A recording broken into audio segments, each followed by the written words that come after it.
These days, the radio is usually considered a source for news, music, and sports. But in its golden age, radio brought its listeners more, from comedies and soap operas to game shows. Now, as Bob MacKenzie reports, the Berkeley group is doing its best to revive the tradition of radio theater. It's open.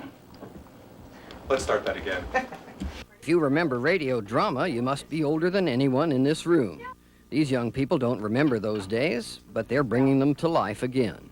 The Shoestring Radio Theatre, airing Thursday nights on KALX in Berkeley, is what its name implies, original radio drama on a short budget.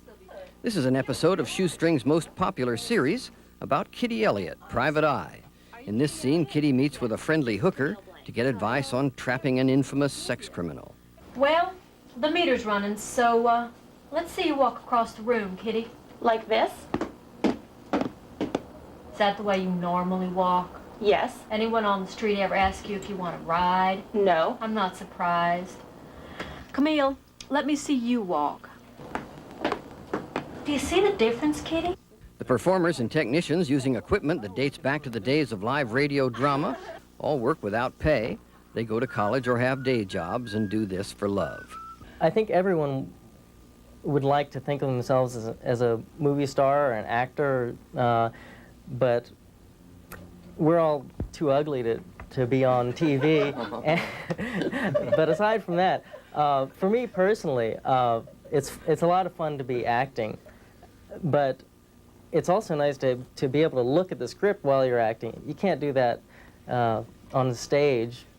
So it's sort of a way of living out a fantasy. Freeze, right there, mister. You're under arrest. Is there a problem, officer? What did I do? Oh, Lordy. You don't want to let me say my line. Apparently there is a problem, officer. Out on the case, Private Eye Elliott runs into the sleazy molester she's trying to trap with her disguise as an innocent college student. What's your name? Kathy? Kathy what?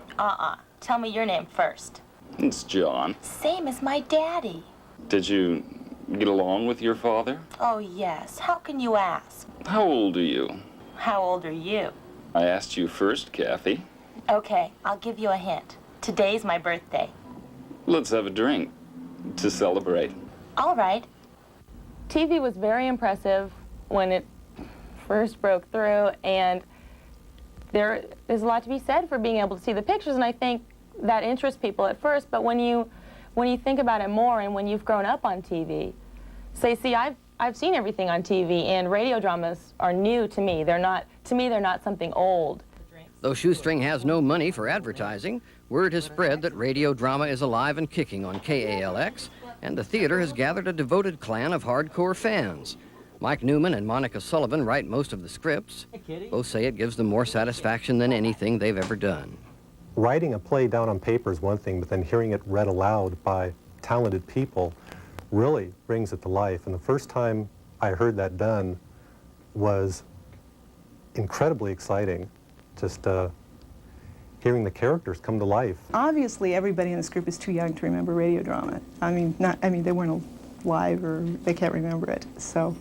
How do you explain their enthusiasm for something that didn't even exist in their lifetime? Because it's fun. I mean, it allows you to use your imagination, and it's a good chance to act in parts you ordinarily wouldn't get to play on stage. I mean, like you can be anorexic if you're Zaftig, and you can be very, very tiny if you're very, very tall. You could even be a man if you're a woman, or a woman if you're a man, or play different characters regardless of what you look like. So I mean, you can use your imagination in that respect. It's a lot of fun. Kitty yells out, "It's open."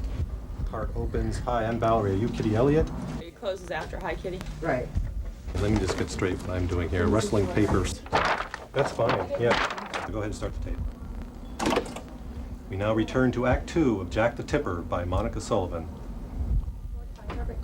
So something that's old can become new again, provided it's something that was good in the first place.